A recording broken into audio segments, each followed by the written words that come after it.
আগত লাগি পানী সেইটো তল যাব সিহঁতৰ এই বাথৰুমটোৰ ওচৰত লাগি যাব গৈছে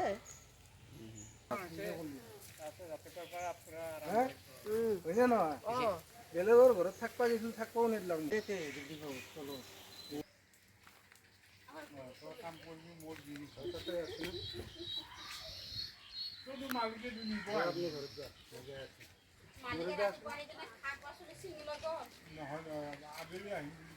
আমিও তাতে বছৰীয়া ওলাই কিনে তাতে থলোঁ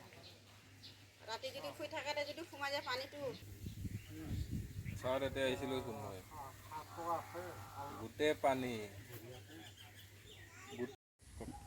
মোৰ নাম সৰস্বতী দাস কিন্তু মই এই চুনচাৰিৰ বাসিন্দা হয় আৰু মই সদায় এনেই চুনচাৰিত ইয়াতে মই এনেই কিবা কষ্ট কৰি খাই আছোঁ মোৰ হাজবেণ্ডটো মোৰ বেমাৰী আৰু সদায় মই এনেকৈ পানীত ভুগি থাকিব লাগে এই নালা নৰ্দমাবিলাক এইবিলাক অলপ চেক কৰিব লাগে এইবিলাকৰ কাৰণে আমি বহুত পানীত ভুগি থাকোঁ সেইকাৰণে মোৰ বহুত কষ্ট হয় আমি ঘৰ দুৱাৰ ভাঙি যায় কোনো মানে চেষ্টা নকৰে এইবিলাক এতিয়া সেইকাৰণে আমি মানে কেনেকৈ আমি সদায় এনেকৈ থাকিম ভুগি সেইকাৰণে তাৰে ব্যৱস্থা অলপ ল'ব লাগে অহা নাই মই কামো নগ'লোঁ নহয় যাই পেলাই তাতে কৈ আহি পেলাই মই ইয়াতে আহিছোঁ এতিয়ালৈকে ভাতো খোৱা নাই মই তাৰমানে তাৰ পৰা কৈ আহি তাৰপিছত মই ইয়াতে আহিছোঁ এতিয়া এনেই ঘূৰি বাকী আছোঁ আৰু মই ৰাতি সাত দিন তাতে মই কিবা কৰি এনেই থাকিম আৰু ৰাতি থকা নাই ইয়াতে